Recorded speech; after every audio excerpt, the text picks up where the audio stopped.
Welcome to this week's episode of Bridge to Faith. I'm your host, Yusuf Estes, and for the next few minutes, we're going to be talking about faith, what it is, how you can get it, and how it applies to today's world. After that, we're going to be talking about using the English that we already know to learn something about the Arabic language. And then following that, we'll have somebody's particular story of their bridge to faith. All of that and more is coming up right here.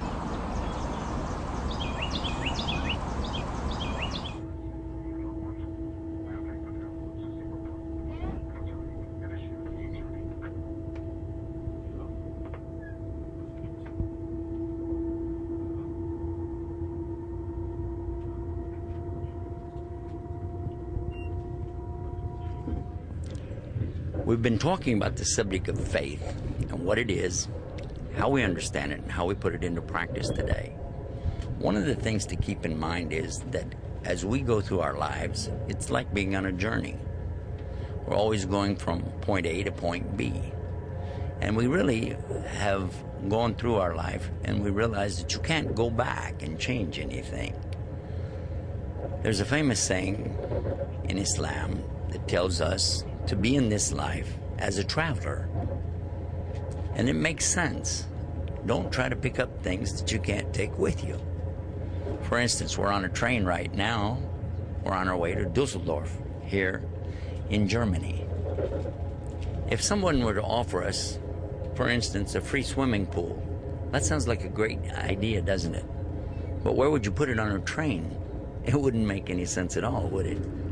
Or if somebody offered you a nice new car, well, that sounds great, but if you're going to stay on the train, where are you going to put the car? So just as a traveler really wouldn't want to pick up a lot of extra baggage and things that they can't really take with them, in the same way, we should consider this life, that there are a lot of things that we might want, but you can't take it with you. The famous saying is that you just can't take it with you, meaning your wealth, money, things that people strive for every day. To be on a journey in this life is to remember that each thing that you do along the way is what is valuable to you. The things that you experience are more valuable to you than the things that you collect. And that's really what being on a journey is all about, is for the experience, for the opportunity to go and see and share and be a part of something. And in the same way, if we treat the life like that, it's a lot more beneficial to us. When we think about faith, we talk about beliefs. There are certain things that we always come back to, and that is, one, knowledge. You must have some kind of knowledge of something to be able to have any faith in it. Otherwise, it's not really faith. It's just accepting without any kind of idea what you're talking about. But along with the knowledge, there is a certain amount of information that you have that you can prove. And then there are certain things that you will accept to go along with that because it makes sense. If we see an automobile coming down the road, we look at that car and we say that's a BMW, or we'll say that that's a Mercedes.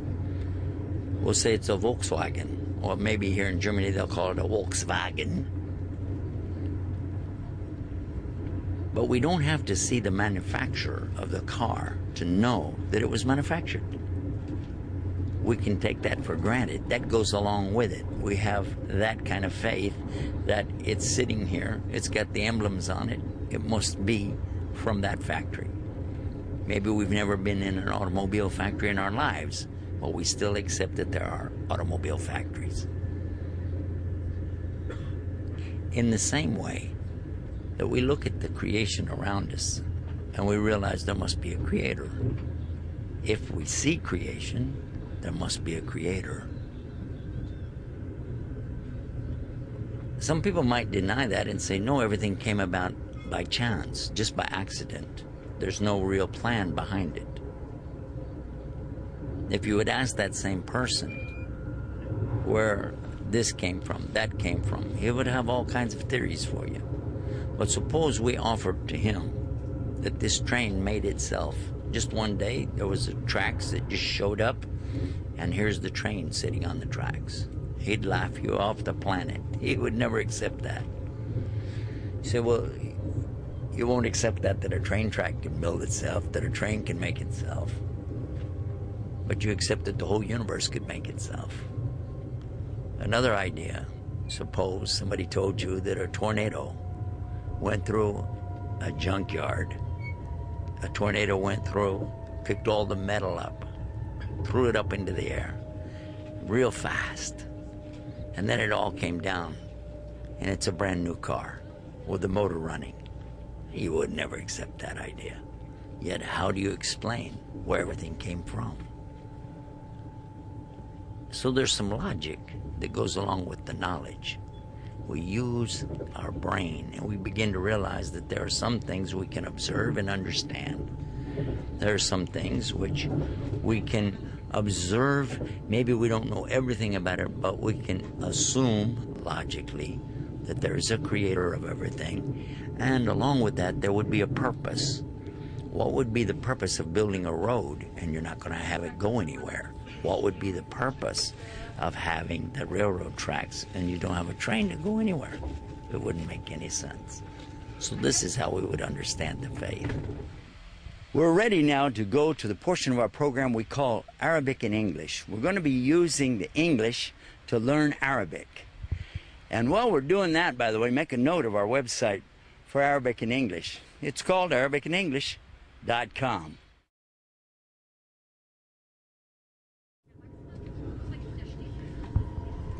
Welcome to Arabic and English.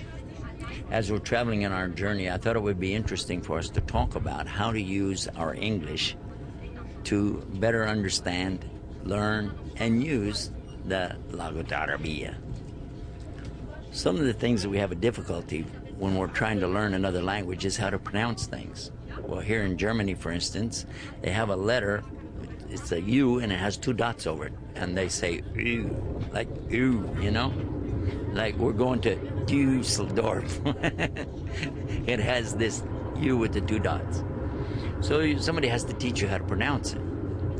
Well, there's some letters also in the Arabic language that need to have some clarification on how to pronounce them. One of those letters is called Ain. Ain. Try to say it. Most likely, when a person first begins using English, they'll say Ein. Ein. It's not Ein, it's Ein. You got to put in the back of the throat. Ein. But how am I going to do that? Well, because I'm from Texas, I have a bit of a clue for you. You can use the word that we use in Texas all the time. We don't say isn't, we say ain't. If you say, for instance, he isn't going to do it, hey, I ain't going to do it. If you say, I'm not going to do it, I ain't going to do it. Ain't. So try that. Ain't. That is the ein. Now the other letter that's very similar to the shape of the ein has a dot over it. It's the same letter with a dot over it. That's ein. But watch how you pronounce this. It is ra. Ra. Not ga, like a G, ga, like get. It's ra. Usually in English we use GH to represent it, but that doesn't mean anything. But just try this. Ra. You can say this. I don't know how to get that. All right. We know that we said I ain't gonna do it, and your mother said you're gonna do it. Yeah. Practice that a little bit. Ra, from the back of the throat. Ra and ain. Now there's another letter in Arabic language. It's very difficult, and this letter is only found in the Arabic language. The Arabic language is called the language of the Bod. Bod. Now, how do I pronounce this thing? Well, they show you in diagrams and pictures a cutaway view of a person's throat and their mouth and their tongue and all of it. But when you look at it, it kind of grosses you out. And you go, "Bah, that really looks stupid." Well, you're getting close, actually. Bah. The Prophet Muhammad, peace be upon him, was one of the best of those who could pronounce this letter.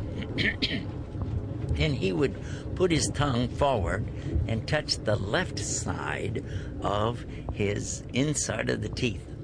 The tongue would be like blah, blah. And when you make the sound, you pull the tongue back away from the teeth. Blah, blah. But you know, I found the easiest way to say this is like the Valley Girls in California. Yeah, the Valley Girls in California, when they go, bah, try that. Bah. Maybe that'll help you. Bah. Oh, I get it. Bah. And it's funny because there's a word, it means somebody is lost, totally lost, not guided at all. They're lost. They're balala.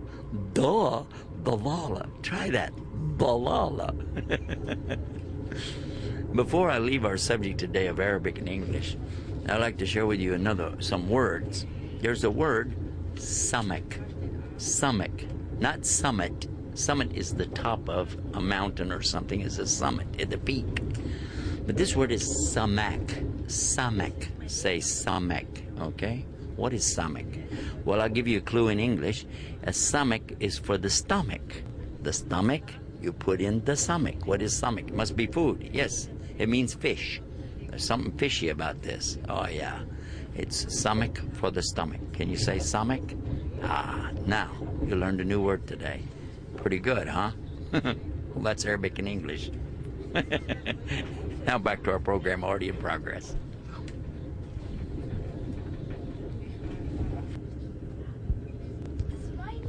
We're back with more Arabic and English. I've got one for you. Where can we use this letter ba? We've been talking about ba so much. Ba, da, bod. Well, we have a word in English, earth. The earth. The good earth. The green earth. We're talking about the dirt and all that goes with it, earth. In Arabic, it's arba. Arba. Try that. Arba. Arba. Now, once a year, the Muslims are fasting in the month of what? What's the name of that month? Do you know? Ramadan. Say that, Ramadan. Some people